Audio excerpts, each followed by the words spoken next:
Hello students, जय Shri Krishna ji. 8th class, कैसे हैं आप सब बच्चों? उम्मीद कर सकता हूँ, और तो ज़्यादा मेरे पास कुछ है भी नहीं, उम्मीद कर सकता हूँ कि आप सभी ठीक होंगे।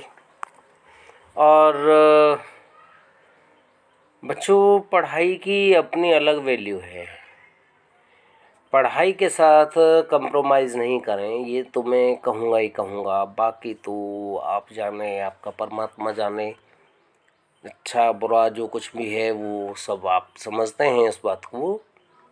तो चलिए, आपका ये छोटा सा चैप्टर है कंबशन एंड फ्लेम। उम्मीद करता हूँ कि इसी पीरियड में, इसी क्लास में ये ख़त्म हो जाए। कंबशन क्या है? When a substance react with oxygen to produce heat is called combustion. कोई सबस्टेंस ऑक्सीजन से रिएक्शन दे और रिएक्शन देने के बाद हीट प्रोड्यूस करे तो वो क्या कहलाएगा? कंबशन कहलाएगा, जलना। कंबशन का मतलब है दहन। अच्छा, फ्यूल क्या होता है? Fuel the substance which can catch fire easily. ठीक है, जो आसानी से आग पकड़ सके वो फ्यूल कहलाएगा।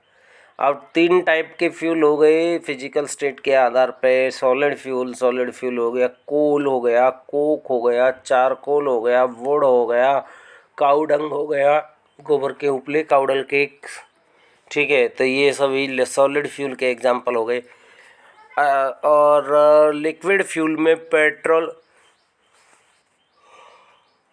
बच्चों, मैंने जो क्वेश्चन पूछा हुआ है वो फ्यूल के टाइप्स पूछे हुए हैं फिजिकल स्टेट के बेस पे। सॉलिड फ्यूल के एग्जांपल दीजिए, लिक्विड फ्यूल के दीजिए, गैसियस फ्यूल के। और प्रॉब्लम क्या होती है ना, बहुत बार ना 10th वाले बच्चे भी ऐसी गलती कर देते हैं। हमने पूछा है सॉलिड फ्यूल, वो बताएंगे वाटर। वो बताएंगे क्या नाम है, ब्रिस्क, लाइक स्टोन, ऐसे एग्जांपल। अरे भाई, सॉलिड फ्यूल पूछा है तो फ्यूल होना चाहिए ना। क्या स्टोन कोई सॉलिड? सॉलिड तो है लेकिन फ्यूल थोड़ी ना है। तो फ्यूल के एग्जांपल बताने, सेम एज हियर। तो लिक्विड फ्यूल में petrol, diesel, kerosene oil, etc. और गैसियस फ्यूल में होता है एलपीजी, होता है सीएनजी, होता है नेचुरल गैस, होता है एक वाटर गैस है। वाटर गैस ये आपके लिए बिल्कुल नया सबस्टेंस है, बहुत इंपॉर्टेंट सबस्टेंस है, बहुत बार टेस्टों में आता रहता है, जीके के टेस्टों में आता रहता है। वाटर गैस कैसे प्रोड्यूस होती है? जब वाटर स्टीम को हम पास कर देते हैं ओवर रेड हॉट कोक के ऊपर से, लाल गरम तप्त कोयले के ऊपर से जल वाष्प को गुजार दें तो वाटर गैस बनेगी। क्या होगा वाटर गैस में? Carbon monoxide, CO carbon monoxide, और H2 हाइड्रोजन। ठीक है, प्रोड्यूसर गैस में 3-4 चीज़ें होंगी, कार्बन डाइऑक्साइड और हाइड्रोजन तो होगा ही, कार्बन मोनोऑक्साइड और नाइट्रोजन भी होगा। ठीक है, तो ये गैसियस फ्यूल के एग्जाम्पल हो गए। इसके बाद छोटी छोटी सी डेफिनेशन है, बहुत इंपॉर्टेंट है। इग्निशन टेम्परेचर होता है the minimum temperature on which a fuel can catch fire easily. वह न्यूनतम तापमान जिस पे कोई ईंधन आसानी से आग पकड़ ले। आग पकड़ने के लिए जितने टेम्परेचर की ज़रूरत होगी वो क्या कहलाएगा? उसका इग्निशन टेम्परेचर कहलाएगा। कैलोरीफिक वैल्यू क्या होती है बच्चों? कैलोरीफिक वैल्यू होती है the amount of heat produced by complete combustion of 1 kilogram of fuel. 1 kilogram fuel को जलाने के बाद, जलाना ही नहीं है, कंप्लीट कंबशन होना है उसका।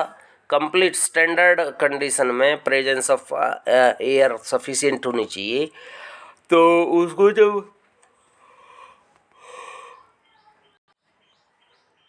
जब वो पूरी तरह बर्न होगा, तो पूरी तरह बर्न होने के बाद में जो है, जो अमाउंट ऑफ हीट प्रोड्यूस होगी वो क्या कहलाएगी?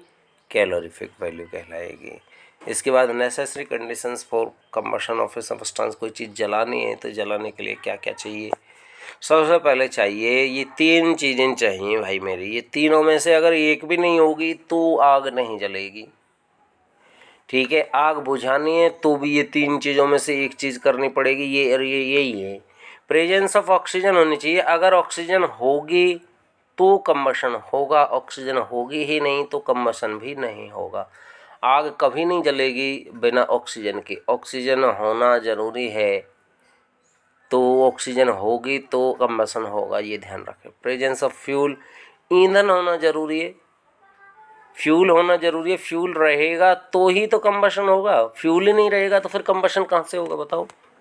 तो प्रेजेंस ऑफ फ्यूल होना चाहिए, बहुत ज़रूरी है फ्यूल का उपस्थिति। फ्यूल तो चाहिए चाहिए, अरे ईंधन तो चाहिए, जिसको जलाएंगे वही पदार्थ नहीं होगा तो फिर कैसे आग जलेगी, ठीक है।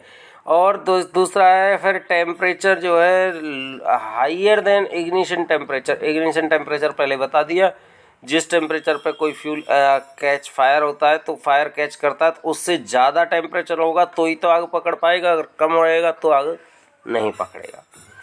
अब अगर कंट्रोल करना है फायर को, फायर एक्सटिंग्विश्ड करना है, तो या तो आग के ऑक्सीजन की सप्लाई को रोक दो जी, आग बुझ जाएगी, या फ्यूल को रोक दो जी, आग बुझ जाएगी, और या फिर टेम्परेचर को लो कर दो।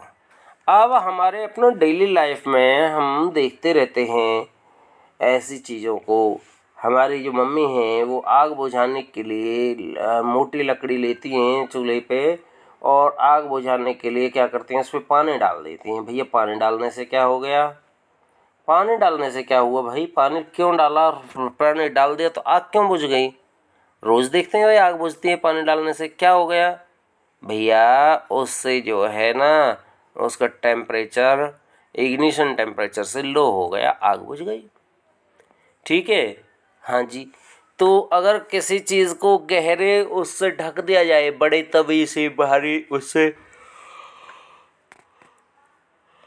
अंगीठी में आग जली हुई है किसी भारी उससे ढक दें, या आग जल रही होती है तो उसमें जैसे कि आप मोटी सी बात ये समझ लो कि आपका सिलेंडर में आग लग गई है, सिलेंडर में आग लग गई है तो सिलेंडर की आग को हमें बुझाना है, ठीक है। तो हम क्या करेंगे, उसको रेत से कवर करेंगे। रेत से कवर करने से क्या होगा भैया, रेत से कवर करने से टेम्परेचर कम हो गया क्या, शायद टेम्परेचर तो नहीं होगा कम।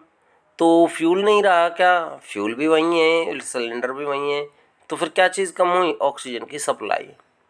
ऑक्सीजन की सप्लाई ख़त्म होते ही आग अपने आप बुझ गई, ठीक है।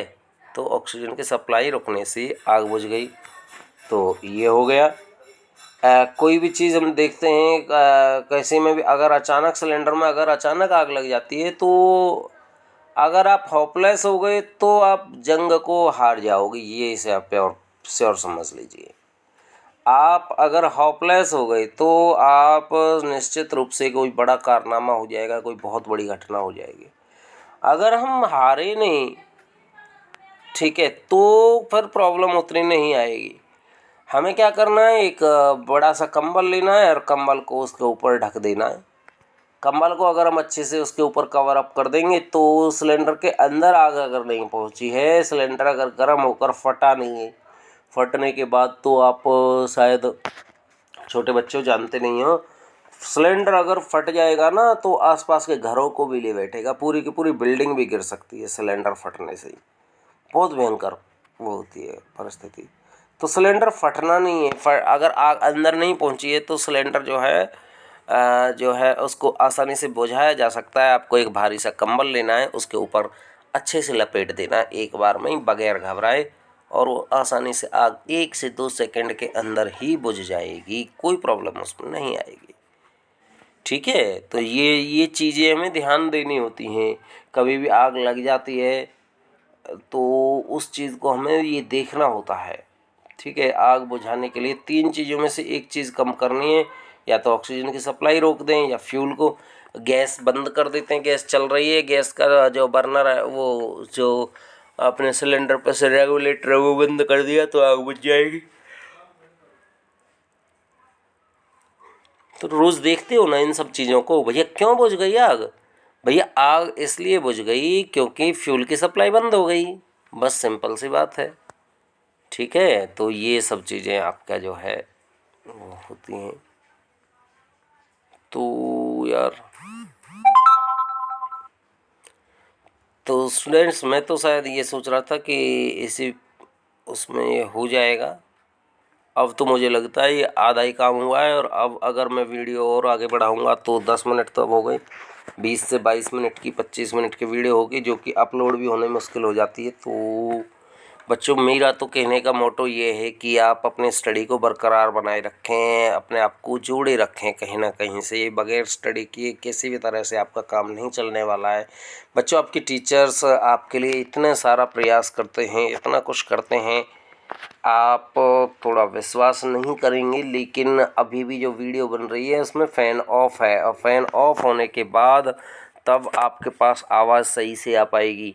ठीक है, डार्क रूम में अंदर जा कर के जहाँ पे और बाहर की आवाज़ें नहीं आ रही सराउंडिंग की, वहाँ पे हम बैठ कर के उस वीडियो को बना रहे हैं। फ़ैन भी आपका ऑफ है, पसीने से लथपथ हैं और बहुत सारी चीज़ें हैं। बच्चों ये टीचर का बहुत ये वीडियो बनाने का और उसका काम बड़ा महंगा और बड़ा उसका होता है, बड़ी परेशानी वाला होता है। जबकि हम क्लासरूम में होते हैं, आप होते हैं, तो बहुत आसान है हमारे लिए। तो और भी बहुत सारी चीज़ें होती हैं। बड़े बेटे को पी लिया हुआ पड़ा है और मैं आपकी कंटिन्यू एक भी दिन आपकी वीडियो मैंने नहीं छोड़ी है। और थोड़ा ये कहना भी पड़ रहा है और क्या कहा जा रहा है, परमात्मा कहलवा रहा है। हमारे पिताजी को थोड़ी प्रॉब्लम है, कैंसर है और लास्ट स्टेज चली हुई है। उसके बाद भी मैं जहाँ तक भी पॉसिबल हो पाता है आपकी वीडियोस भेजता हूँ। मेरे बच्चों थोड़ा सा पढ़ाई पे ज़रूर मोटो रखिए। बगैर स्टडी किए तो ये समझ लीजिए कि आपका बेड़ा ही गर्क हो जाएगा। तो इतना ही कह सकता था, समझने वाले होंगे तो समझ जाएंगे, बाकी तो आप जाने, आपका काम जाने भाई, मैं तो कुछ ज़्यादा कर नहीं सकता हूँ। Okay students, thanks a lot. Jai Shri Krishna, have a nice day.